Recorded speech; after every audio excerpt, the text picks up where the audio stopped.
Bonjour et bienvenue sur Challenge dans le Talk Entreprise. Le Talk Entreprise, c'est votre rendez-vous business qui est produit par Open Media et qui met en lumière des succès d'entreprise. Aujourd'hui, je reçois Jade Jolivet et Simon Pellissier de Physique Chimie Avenir. C'est une junior entreprise dynamique et innovante.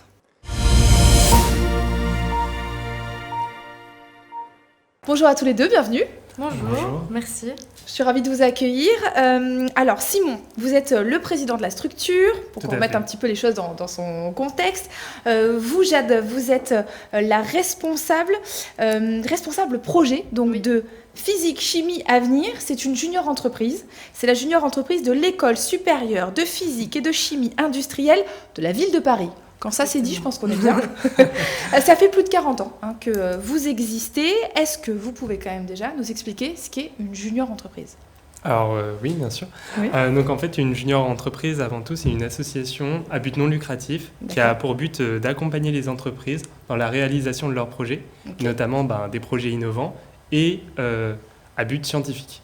Donc nous sommes spécialisés en physique, en chimie et en biologie, donc comme notre école.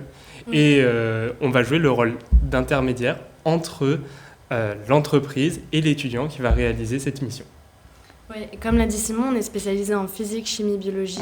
C'est propre à notre école, le SPCI, puisque chaque junior doit réaliser des études dans les domaines de son école. Donc nous, notre école, donc grande école d'ingénieurs de la ville de Paris, comme vous l'avez dit, on a la chance d'avoir cette proximité avec beaucoup de laboratoires, dont certains à renommée internationale.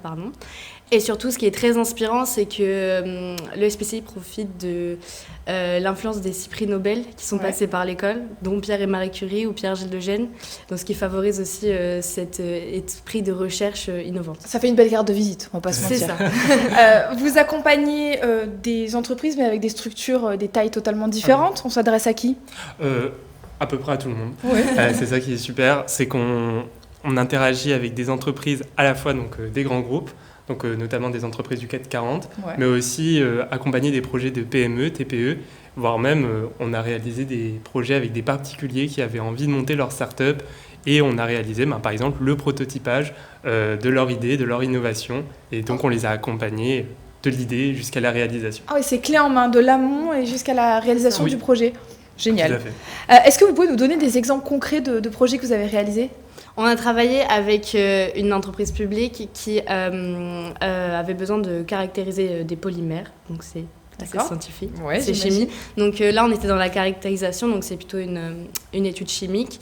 On a fait aussi une étude bibliographique pour un grand groupe sur l'informatique quantique pour savoir si c'était vraiment intéressant pour eux de s'investir là-dedans pour leurs différents domaines. D'accord. Donc, ce qui est bien, c'est que vu qu'on a une école pluridisciplinaire, on peut réaliser des projets chimie, donc comme j'ai dit, caractérisation, synthèse, mais aussi physique, prototypage, et biologie, donc analyse de cycle de vie, etc. Donc, c'est vraiment très intéressant. Sur plusieurs domaines d'expertise. J'imagine qu'il y a eu quand même une belle croissance, une croissance même impressionnante depuis le Covid. Ça n'a pas dû être simple. Est-ce que vous pouvez nous en parler ? Oui, bien sûr. Alors, il faut mettre les choses dans leur contexte. En fait, c'est qu'avant Covid, on était une très belle junior entreprise. On faisait partie un peu des meilleurs. Et après le Covid, malheureusement, pendant le Covid, les différents laboratoires ont fermé. C'est ça. Donc là, gros problème parce que nous, du coup, nous travaillons avec eux et nous ne pouvons plus réaliser une partie des projets justement où on avait besoin de matériel.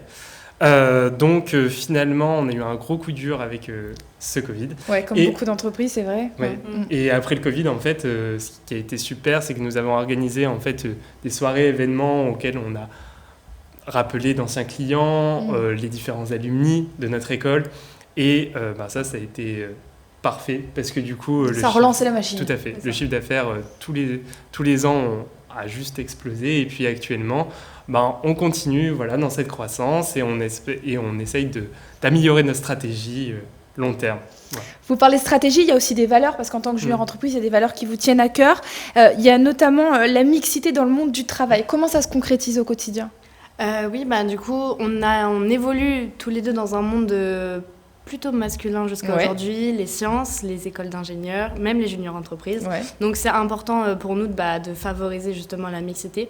Pour ça, on est en partenariat avec une association, Jamais sans elle, qui travaille avec des entreprises justement pour mettre en place la mixité dans leur structure et dans la nôtre aussi. Et donc ça nous permet d'organiser des événements pour les élèves de l'école, pour aussi assister à des événements qui sont destinés à toutes les écoles d'ingénieurs, etc.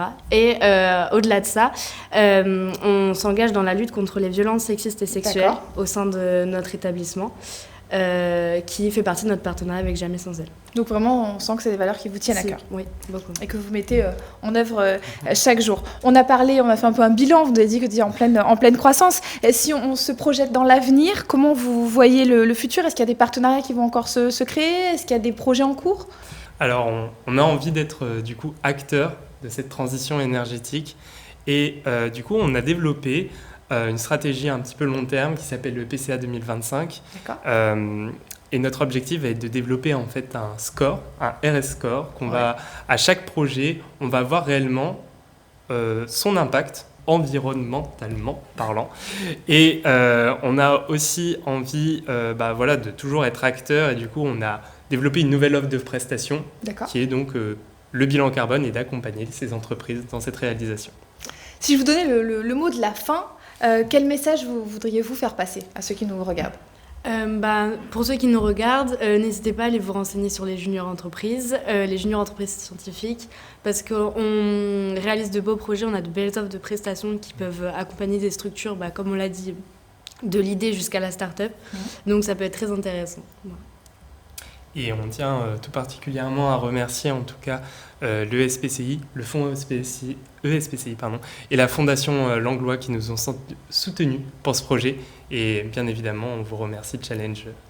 C'est un plaisir de vous recevoir, c'est un plaisir de pouvoir voir des jeunes qui sont acteurs comme ça de leur vie et du changement, de la transition, de tout ça. Donc bravo pour ce message, bravo pour tout ce que vous faites. Donc je vous souhaite vraiment de continuer dans cette voie. Merci à vous pour l'échange. Merci beaucoup. Quant à nous, on se retrouve très vite pour un nouveau numéro du Talk Entreprise.